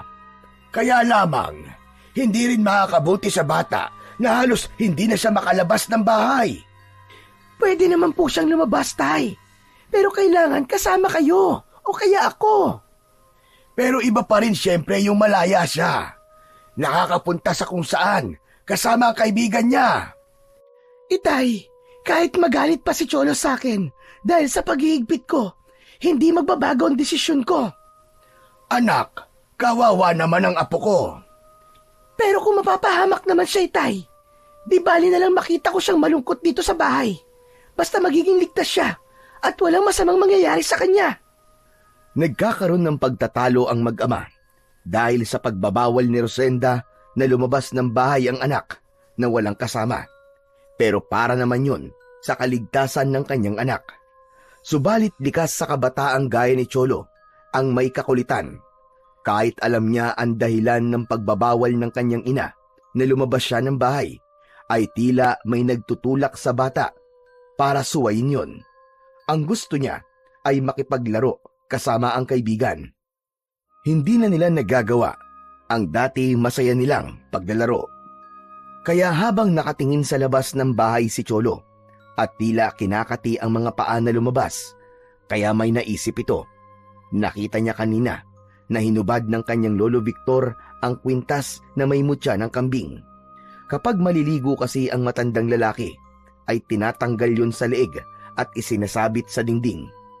Ayaw niyang mabasa ito, pero nakalimutan yung isuot uli ng kanyang lolo, kundi naiwang nakasabit sa isang pako sa dingding ng kanilang bahay. Nang mga sandaling yon, ay umalis ng bahay ang ina ni Cholo. May mahalagang bagay itong dapat na gawin, kaya ang pangangalaga at pagbabantay sa bata ay ibinilin ni Rosenda sa kanyang tatay. Yun nga lang ay nakatulog ang matanda, kaya malaya si Cholo na makakalabas ng bahay. Upang matiyak ni Cholo na walang masamang pwedeng mangyari sa kanya kahit lumabas siya ng bahay, kinuha niya ang kwintas ng kanyang Lolo Victor na naiwan na nakasabit. Gagamitin ko muna ang kwintas ni Lolo Victor. Ibabalik ko na lang mamaya. Gusto ko lang naman maglaro kami ni Ding eh. Isinuot ni Cholo ang kwintas na may mutya ng kambing at ipinasok yon sa loob ng kanyang suot na t-shirt para hindi ito makita ng kahit na sino. Saka sumilip sa kwarto kung saan natutulog ang kanyang Lolo Victor. Ayos! Tulog na tulog si Lolo. Naghihilig pa. Tumutulo pa ang laway sa sarap ng tulog oh. Sige lang Lolo Victor, tulog ka lang dyan ha. Ituloy mo lang ang maimbing yung pagtulog. Humakbang na patungo sa pintuan ng bahay si Cholo nang may marinig na nagsalita. Saan ka pupuntang bata ka, ha? Paktay! Huli! Pero di kulong!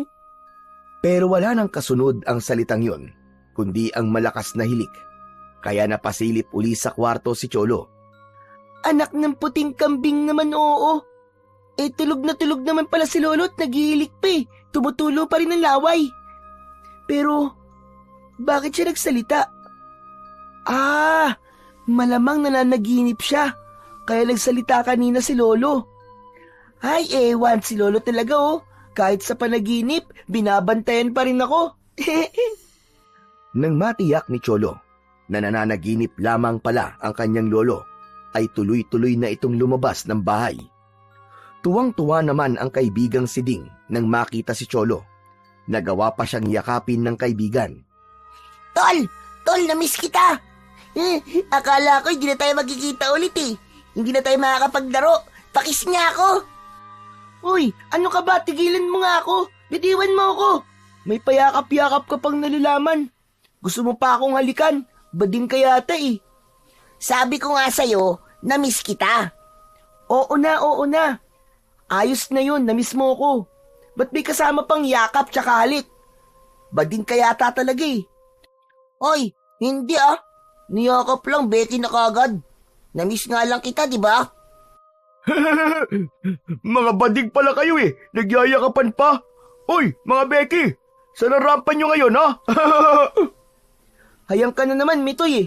Basta ka nalang susulpot at mga asar ka na naman. Oo nga. Hindi ka pa rin nagbabago, Mitoy. Asar ka pa rin. Ang hilig mong mambuli. Ano ka mo? Mangbuli nga ni. Buli ka. Bakit ba? Ano ba sa inyo? Gusto ko mambuli. Yun ang mission ko. Ang mambuli at asarin kayo. O ano na? Sasali ba kayo sa Miss Gay? May contest sa barangay sa darating na piyesta. Pwede kayo dun. Di ikaw ang sumali. Ikaw ang nakaisip eh. Mas mukha ka pang ang Becky sa amin eh. Becking mataba. Ding, siyak naman na kasali sa piyesta yang si Mitoy eh. Uy, hindi no. Hindi naman ako Becky para sumali sa Miss Gay na yan eh. Oo nga naman, di ka nga pala pwede dun. Kasi mas bagay ka sumali sa parada. Parada ng mga sagala? Bakit? Konsorte ba si Mitoy? Ito namang si Dingo, ang slow mo. Yang tipo ni Mitoy, mas bagay yan sa parada. Parada ng mga lechon. Kasi nga, mukha siyang lechoning baboy. Ayos ka, Chong ah. Nadali mo yun. O ano, Mitoy? Kailan ka magpapalit yun para mapasama ka na sa parada? Mga buwisit kayo. May araw din kayo. Dahil sa pagkapikon ni Mitoy, ay hindi niya na nakaya ang pangaasar nila Cholo at Ding. Nag-walkout ito at umalis. Di nakatikim siya na matinding pangaasar sa atin. Akala yata niya, siya lang ang marunong manginis at mambuli, no? Nagkakatawanan ang dalawang bata dahil nagawa nilang inisin si Mitoy at iniwan sila. Saglit pa ay narinig nila ang malakas na sigaw ni Mitoy sa hindi kalayuan. Hala, si Mitoy yun ah. Ano nangyari doon? Bakit sumigaw? Malamang may lumikyo na sa kanya. Pero tol, parang kakaiba ang sigaw ni Mitoy. Kinakabahan din ako. Tignan kaya natin. Wag na, baka nag-iinarte lang yun eh. Sige na tol, puntahan natin. Kawawa naman kahit papano. Nauna nang tumakbo si Cholo. Kahit kinaiinisan nila si Mitoy, ay hindi maalis sa kanya ang di mag-alala dahil sa narinig nilang sigaw nito. Ganun na lamang ang gulat at panghihilakbot ng magkaibigan nang makita nila si Mitoy. Bihag ng isang nakakadiri at nakakatakot na nilalang. Yakap si Mitoy ng isang aswang. Hindi maaaring magkamali si Cholo. Ito rin ang aswang na gustong kumuha sa kanya na nakainkwentro nila ng kanyang lolo Victor. Tol, anong nilalang yan? Aswang ba yan? Nakakatakot. Oo Ding, aswang nga yan. Ganyan yung nakita namin ni Lolo Victor. Anong gagawin natin, Cholo? Tiyak papatayin niya tayo. Si Mitoy, bakong anong gawin sa kanya ng aswang? Kailangan harapin natin ang aswang, Ding. Pero paano? Si Mitoy patay na yata oh. Hindi na gumagalaw eh. Habang yakap ng aswang. Hindi, Ding. Baka nawalan lang ng malay si Mitoy dahil sa matinding takot. Alam mo namang mayabang lang yan si Mitoy eh. Kahit malaki ang katawan dahil sa katabaan, duwag naman yan at matatakotin. Kung sa bagay, tama ka. Mukhang nawalan nga lang ng malay. Teka, paano natin haharapin ang aswang na yan? Anong gagamitin natin? Mga bato, mga matitigas na kahoy, yun ang kailangan natin din. Sigurado ka, Cholo? Yun lang ang sandata natin? Makakaya nating harapin ang aswang na yan? Oo, Ding, magtiwala ka lang sa akin. Inilabas ni Cholo mula sa loob ng kanyang t-shirt ang palawit na kwintas. Nakita yon ni Ding. Uy, ano yan? Anong gagawin mo dyan, Cholo? Nakuha mo pa talagang ipagyabang sa akin yung suot mong kwintas na yan, ha? Ano ba sinasabi mo, Ding? Hindi ko ito pinagyayabang, kundi dahil nagmumula sa kwintas na to, yung power ko para harapin ang aswang na nandyan sa harap natin. Nakatitig na sa atin ang aswang, Cholo. Ang sama ng tingin sa'yo, oh. Ikaw yata ang unang gustong atakihin, eh. Trip kang gawing pagkain. Hindi, Ding. Baka nakilala niya ako. Sabi ko nga sa'yo, di ba? Yan din yung aswang na nakaharap namin ni Lolo Victor nung nakaraang araw. At nagbalik siya. Nakatitig kay Cholo ang aswang. Namukaan siya nito. Binitiwan ang bihag na si Mitoy na walang malay at kumalabog na bumagsak sa lupa. Agoy, ibinagsak si Mitoy. Hindi niya tayo pa masyadong masebo, Cholo. Tayo yata ang gusto niya. Lalo na ikaw. Ang sama ng tingin sa'yo, eh. Iabot mo sa akin yung kahoy, Ding, bilis. At ihanda mo ang mga bato na mapupulot mo. Teka, kaya ba talaga natin? Sabi ko sa'yo, magtiwala ka lang. Kaya natin, sa tulong ng aking suot na kwintas. Bigla na ngang umatake sa dalawang bata, ang aswang, at unang pinuntirya nito si Cholo. Subalit agad na naihataw ni Cholo ang hawak na kahoy sa katawan ng halimaw. Katulad yon ng isang bakal na tumama sa katawan ng aswang. Umaguntok ito sa matinding sakit. Wari may nadurog ding buto sa katawan ng tamaan ng kahoy na ipinangharibas ni Cholo. Matindi ang tama mo sa aswang, Cholo. Hindi makatayo. Wow talaga. Ang lakas mo, Tol. Dahil yun sa tulong ng suot kong kwintas, Ding. Ayan na naman, Tol. Bumangon ulit. Batuin mo, Ding, dali. Mahina akong bumato, Tol, eh. Saka baka hindi ko tamaan. Sige lang, ako nang bahala. Basta batuin mo siya, bilis. Sumunod na lamang si Ding sa sinabi ng kaibigan. Ilang sunod-sunod na bato ang ipinukol ni Ding sa papalapit na halimaw. May kung anong liwanag ang nagmula sa palawit ng kwintas ni Cholo. At ang liwanag ay bumalot sa batong ipinukol ni Ding. Tila asintado naman si Ding at lahat ng batong ipinukol niya ay tumama sa ulo ng papalapit na aswang. Umatungal ang aswang, matindi ang tama at sakit na hatid ng bato.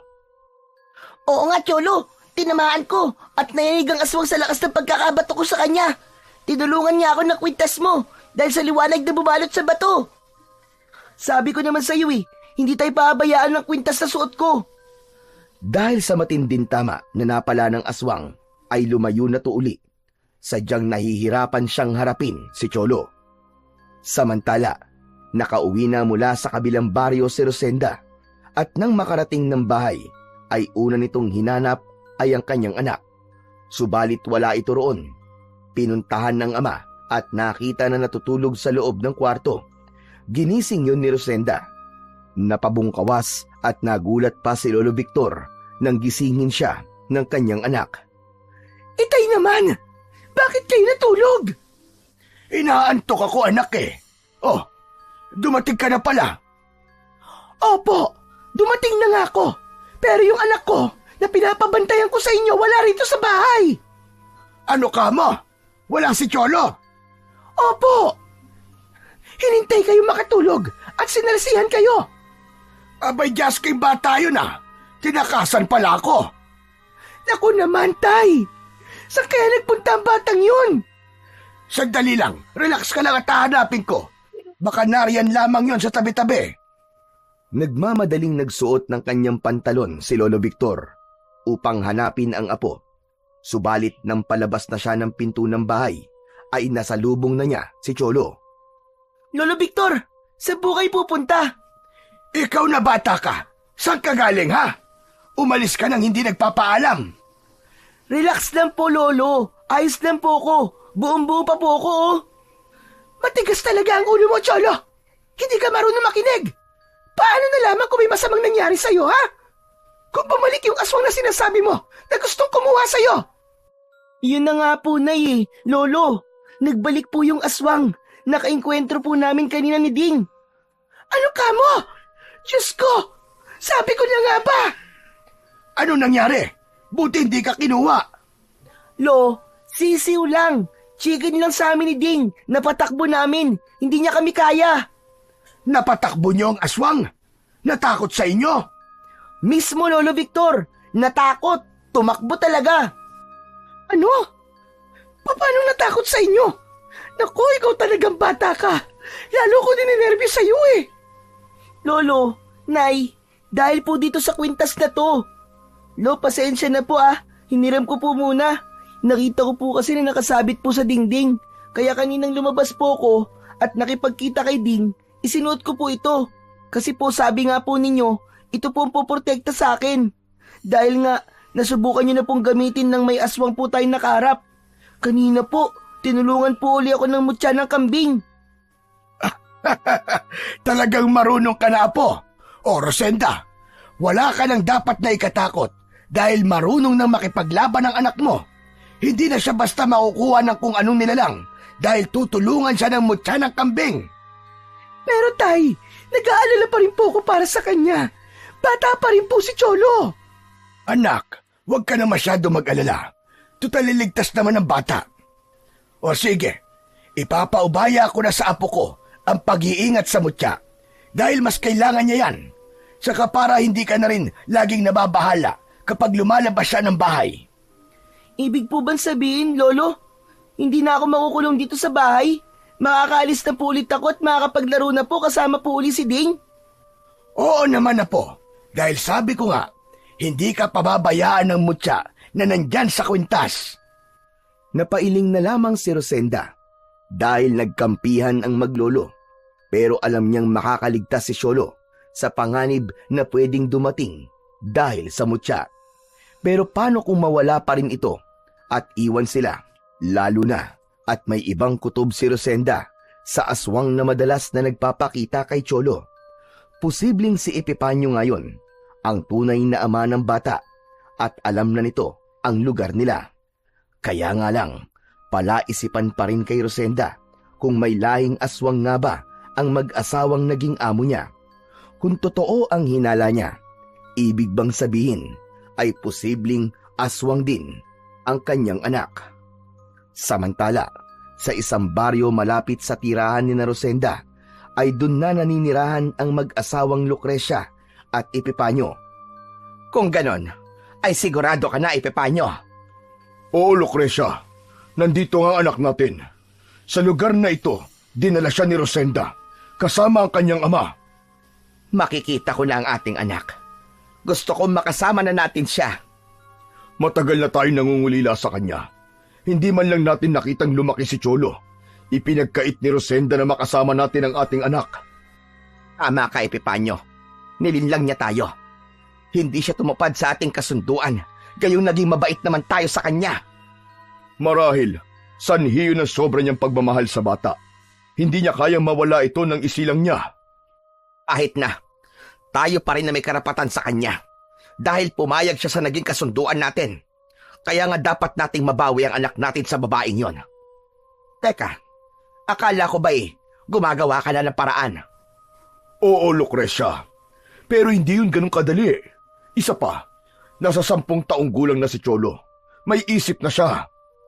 Kahit na, Epipanyo, kailangan mabawi natin siya sa babaeng yon. Dahil para sa atin si Cholo. Para sa atin lang siya. Alam ko yun, Lucrecia. Gawin mo na lang ang lahat ng paraan para makuha natin ang ating anak. Mula nang umalis si Rosenda sa poder nila, nadala ang sanggol na dapat sanay maiiwan sa kanila, ay hindi na tumigil sina Lucrecia at Epipanyo na hanapin ang dating kasambahay.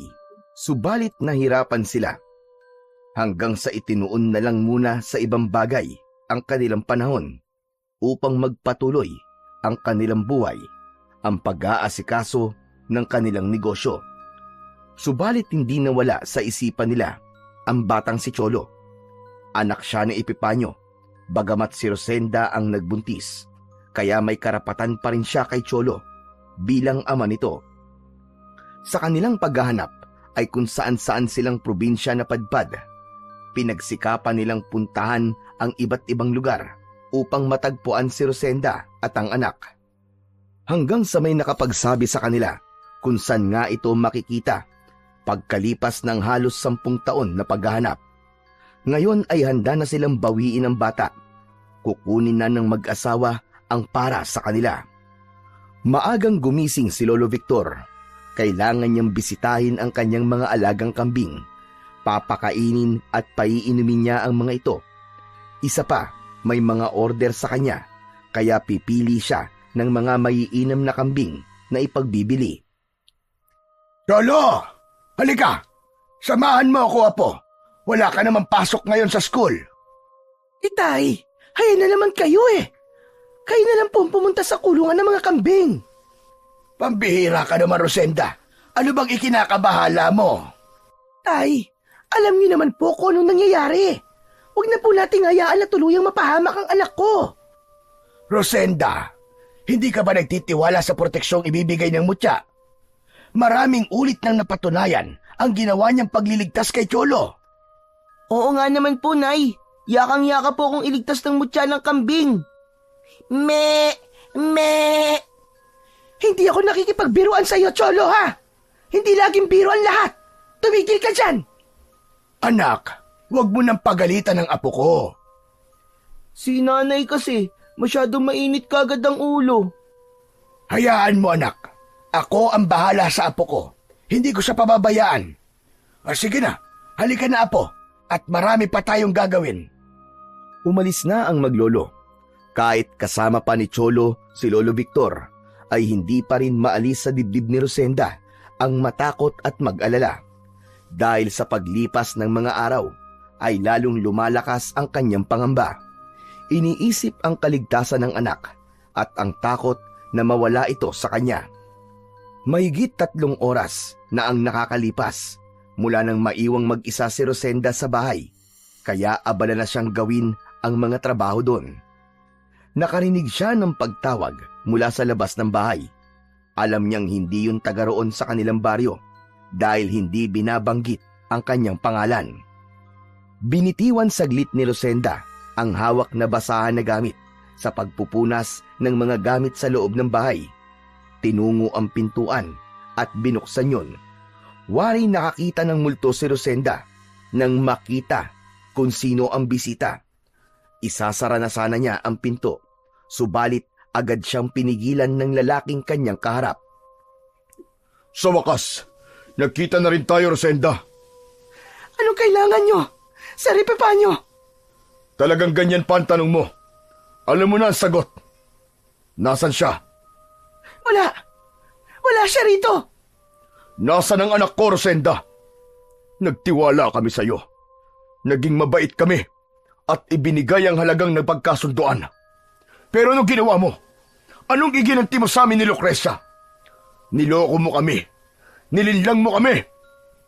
Sir, sorry po, patawarin niyo ako. Huwag kayong mag-alala. Ibabalik ko ang pera sa inyo. Huhulog-hulugan ko yon. Total may maliit na negosyo ang tatay ko. Alam mong hindi ang pera ang kailangan ko, kundi ang anak ko. Nakikiusap ako sa inyo, sir. Huwag niyong kukunin sa akin ang anak ko. Maawa kay sir. Si Cholo ang buhay ko. Hindi ko po kayang mawala siya sa akin. Hindi ko po kakayanin yun. Pero may naging usapan tayo.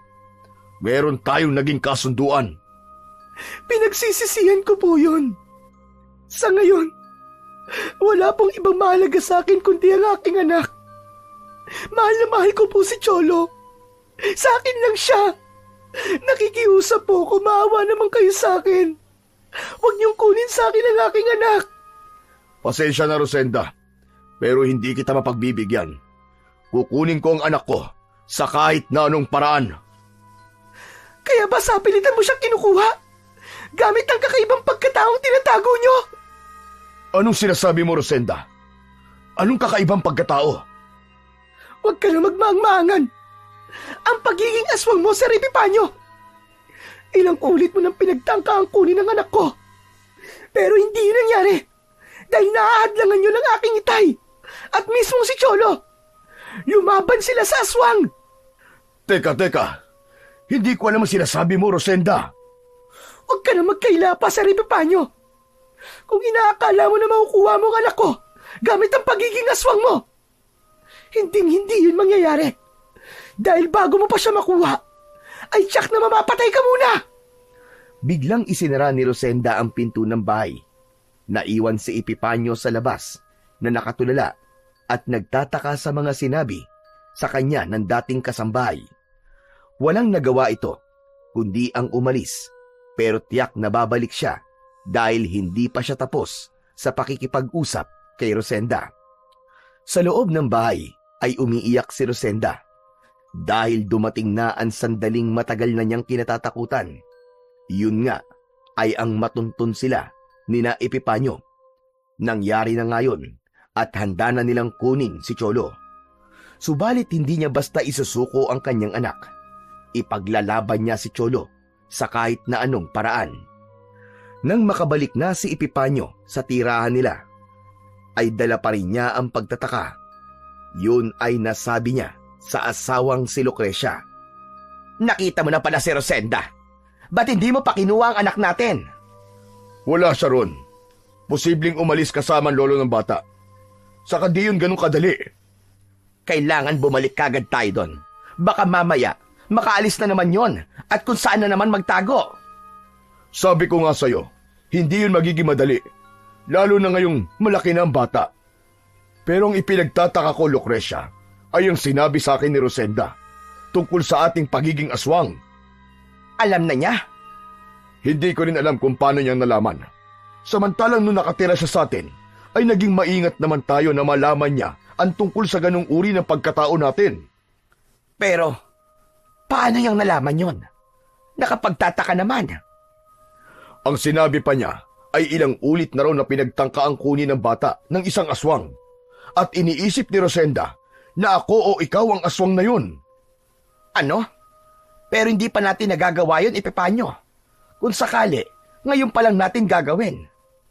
Ba't hindi nakuha ng aswang na sinasabi niya ang bata? Dahil naahadlangan daw yun. Kayang lumaban ng bata. Ibig sabihin, ay nagsisimula na ring mabuo sa pagkatao niya ang pagiging aswang na lahing pinagmulan niya. Hindi ko rin alam. Ang ipinagtataka ko ay sino ang aswang na ilang ulit nang umaatake sa kanila para kunin ang anak natin.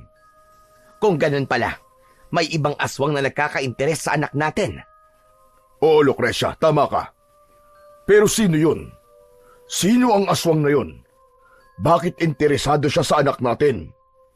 Samantala, dahil nga sa pagkakasumpong ni Epipanyo sa bahay ni Rosenda, ang naging pagkikita nila ay hindi inilihim ng babae sa kanyang ama. Ipinaalam niya yon upang matulungan siyang magdesisyon sa dapat gawin. Hindi na pala tayo ligtas sa lugar na ito. At lalo na si Cholo. Opo, Itay. Laking pasasalamat ko nga at wala dito si Cholo nang dumating siya. Kundi, baka kung ano nang ginawa ni Sir Epipanyo. Malaking problema ito. Lalo na kung sa pagbabalik niya ay makikita ng lalaking yon ang aking apo.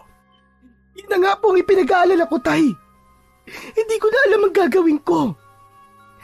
Kailangan na po ba tayong umalis dito? Hindi yun ganun kadali, anak. Saka, tiyak na may mga hakbang na silang gagawin dahil pumasok na rin yun sa isip nila na posibleng umalis tayo rito. Tay, ano pang dapat nating gawin? Hindi natin dapat takasan ang problemang ito, anak.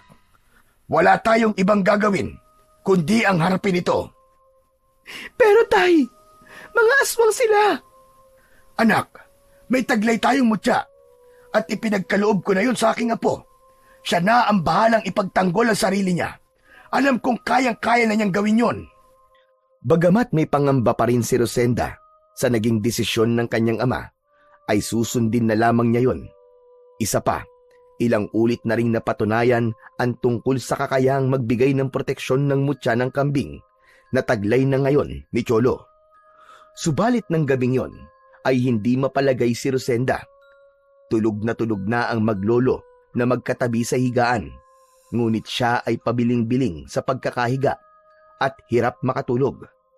Maraming bagay ang lumiligalig sa isipan niya, lalo na ang tungkol sa anak na ngayon ay nais nang bawiin ng tunay niyang ama.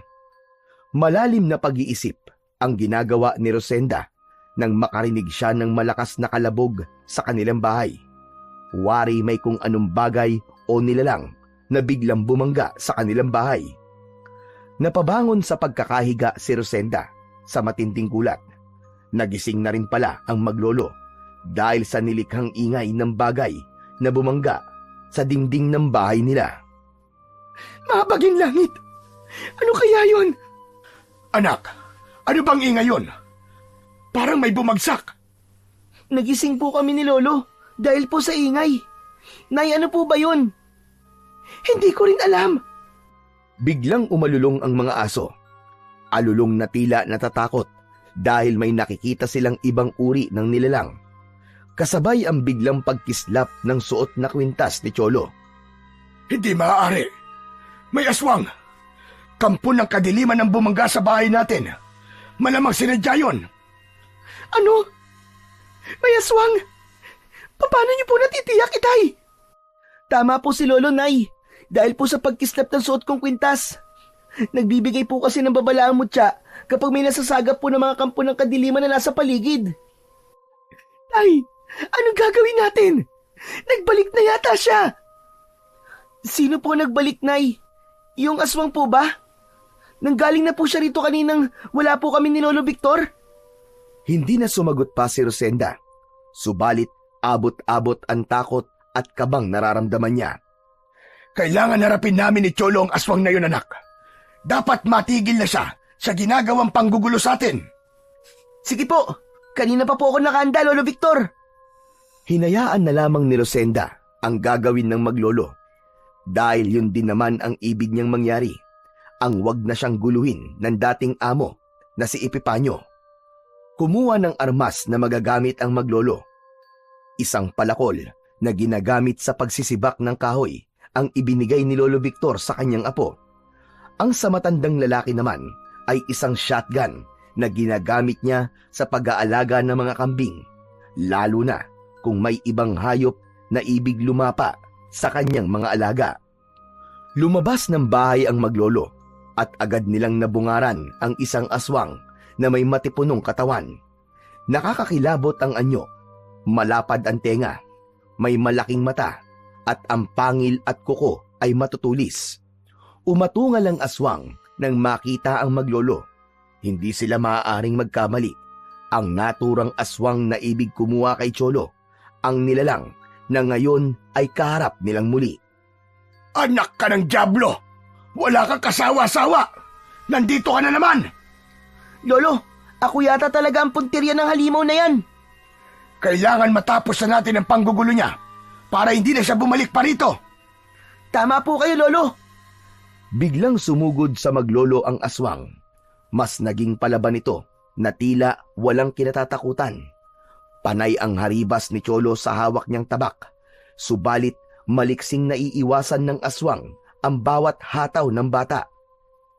Mukhang napagandaan tayo ng aswang, Lolo. Mas mabilis siya nakakaiwas ngayon. Ako ang bahala, Apo. Hindi siya sasantuin ng aking shotgun na ang bala ay yari sa tanso. Ilang ulit na binaril ni Lolo Victor ang aswang. Subalit nagagawa pa rin itong makaiwas. Kaya humalakhak at umatungal ang aswang dahil hindi pa rin nila ito nagawang masugatan. Muli ay sumugod ang aswang kay Cholo. Iniumang niya ang hawak na tabak.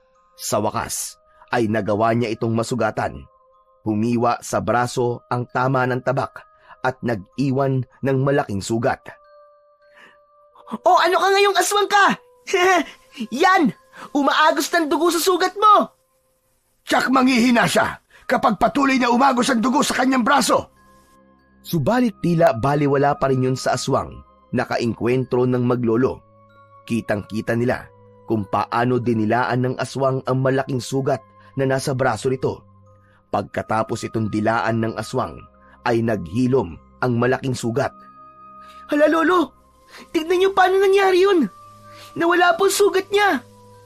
Talagang napaghandaan nga tayo, Cholo. Meron na siyang pambihirang kakayahan. Nagagawa na niyang pagalingin kagad ang kanyang sugat sa katawan. Nako, Lolo Victor, dapat may gawin tayo. Ang lakas na mutya ng kambing. Baka may iba pang magagawa. Oo, Apo. Hubarin mo ang kwintas at ibigay mo sa akin.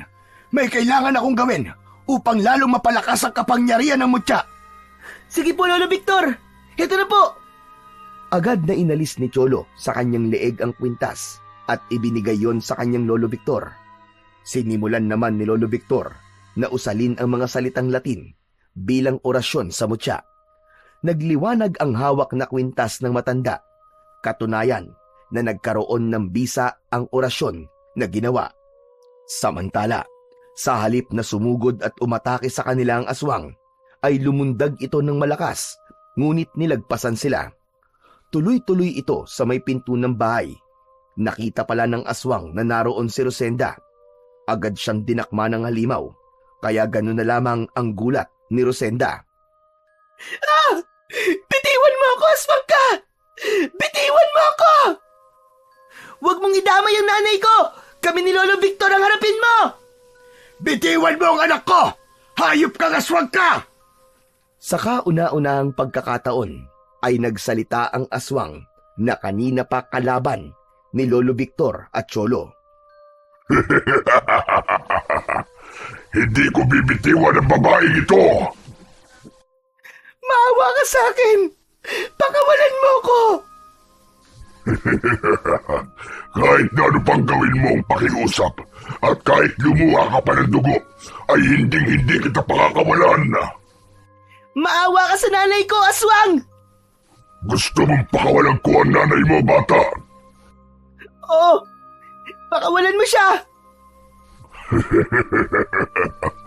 Madali lang ako kausap. Yun ay sa isang kondisyon. Kondisyon? Anong kondisyon ang ibig mo? Kampo na kadiliman! Sasama sa akin ang bata. Hindi pwede! Malaking kalokohan ang ibig mong mangyari! Bakit gusto mong isama ang anak ko? Sino ka ba? Hindi na mahalaga kung sino ko. Hindi! Hindi sasama sa iyo ang apo ko! Sige. Kung ayaw niyong isama ko ang bata, ang babaeng ito na lamang ang dadali ko. Wag! Wag! Maawa ka! Wag mong isasama ang nanay ko! Kung ganun mamili ka, sasama ka sa akin o ang nanay mo ang isasama ko. Mula sa madilim na bahagi ng lugar na yon kung saan nagaganap ang engkwentro, ay lumitaw ang mag-asawang Epipanyo at Lucrecia. Isa man sa kanila ay hindi mo maaaring isama! Lalo na ang batang si Cholo! Dahil kami lang ni Epipanyo ang may karapatang kumuha sa kanya. Ganun na lamang ang pagkagulat ni na Lolo Victor, Rosenda at Cholo sa biglang pagsulpot ng mag-asawang dating amo ni Rosenda. Hindi niyo ako mapipigilan sa gusto kong gawin. Kahit kayong dalawa ay wala kayong magagawa. Nagmamatigas ka pa, ha? Kailangan kong makuha ang batang ito. Tumigil ka! Huwag mo kaming hahamunin! Gagawin ko ang gusto ko at walang pwedeng humadlang sa akin. Tuluyan nang nag-init ang ulo ni na Epipanyo at Lucrecia. Unti-unti ay nagbago ang anyo ng mag-asawa. Nakakatakot ang kanilang naging anyo. Naging mapanganib na aswang ang mag-asawa. Bakas sa kanilang muka ang galit, kaya agad nilang sinunggaban ng aswang na ibig kumuha kay Cholo. Naging matindi ang sagupaan. Pangil sa pangil, kuko sa kuko. Nasisira ang mga halaman na nababangga at nababagsakan ng mga aswang na nag-aaway. Tila wala isa man sa kanila ang ibig sumuko at magpatalo. Hindi naman makapaniwala ang mga nanonood na sina Rosenda, Lolo Victor at Cholo. Kung kanina ay ang maglolo ang nakikipagpambuno sa aswang, ngayon naman ay ang mag-asawang aswang na dumating at prinotektahan sina Rosenda at Cholo. Napuno ng atungal at nakakakilabot na sigaw ang lugar na yon dahil sa matinding sagupaan ng mga kampon ng kadiliman. Umuusok ang lupa dahil sa alikabok. Kitang-kita yon dahil sa liwanag ng buwan na nagbibigay ng tanglaw sa nakasisindak at umaatikabong labanan ng mga aswang. Saglit pa ay pumayapa ang mga ito. Isang aswang ang nakabulagta na tila nag-aagaw buhay na. Ito ay ang aswang na nais kumuha kay Cholo. Matindi ang mga sugat nito sa buong katawan, subalit hindi niya magawang dilaan gaya ng una nitong ginawa dahil yon sa labis na panghihina. Unti-unti, nagbago ang anyo nito. Pinagmasdan yon ng mag-asawang Epipanyo at Lucrecia. Maya-maya pa, ganap nang nagbago ang anyo nito at bumalik na sa pagiging tao. Sabi ko na nga ba, siya ang aswang na ibig kumuha kay Cholo. Siya si Crisologo, ang kapatid mo sa ama. Oo, Lucrecia. Interesado siyang kunin ng bata. Mabuti at hindi siya nagtagumpay at dumating tayo bago pa niya nakuha si Cholo. Malaking palaisipan sa mag-asawa kung bakit ibig nitong kunin ang batang si Cholo.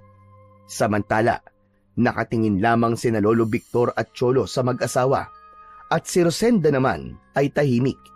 Hindi niya alam kung ano ang kanyang sasabihin sa mga pagkakataong yon, lalo na't naroon din si Cholo ng mga sandaling yon na marahil ay nagtataka rin sa mga nangyayari. Kumusta ka, Cholo? Masaya kaming makita ka. Kay tagal ka naming hinanap, Cholo. Salamat at nakita ka rin namin. Teka, sino po kayo? At bakit kilala niyo po ko? Mga aswang po kayo eh. Masasama po kayo. Katulad kayo ng aswang na ibig kumuha sa akin. Hindi, Cholo. Iba kami sa kanya. Magkauri lang kami, Cholo. Pero hindi kami magkatulad. Dahil masasama sila. Bakit po? May aswang po ba na mabuti? Nay, sino po ba sila? Bakit kilala po nila ako? Hindi agad nakapagsalita si Rosenda. Kinakapa sa kanyang isipan kung ano ba ang sasabihin niya sa kanyang anak.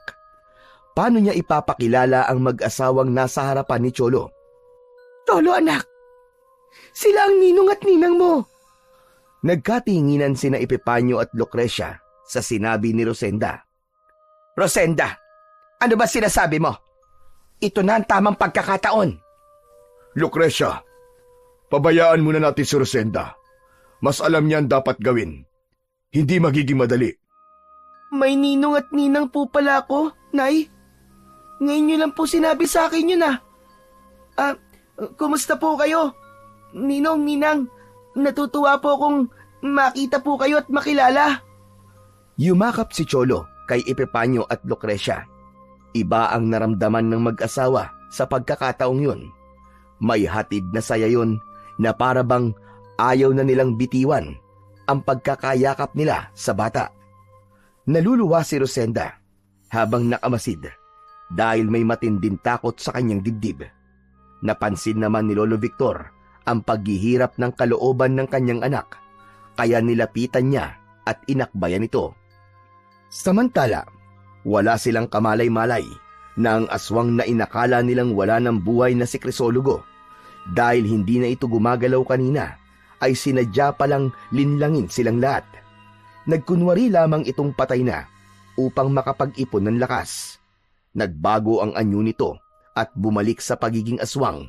Saka ito biglang bumangon, taglay ang bagong lakas at dinaluhong ang mag-asawang Epipanyo at Lucrecia. Dinampot at iwinasiwas. Naagaw ng aswang ang bata at nagmamadaling tumakas ito hanggang nawala at kinain ng kadiliman. Ganun na lamang ang gulat ni Lolo Victor sa mga nangyari. Dahil natangay ng aswang ang kanyang apo, napatingin siya sa kanyang kamay. Hawak pala niya ang kwintas na may mutya ng kambing. Ibig sabihin ay walang anumang proteksyon si Cholo. Tay! Tay ang anak ko! Tinangay niya si Cholo! Kami ang bahala sa kanya. Hindi namin siya pababayaan. Gagawin namin ang lahat para iligtas siya. Hindi rin namin kayang mawala ang bata.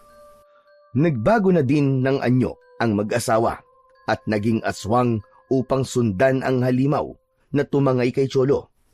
Umiiyak na napayakap si Rosenda sa kanyang ama.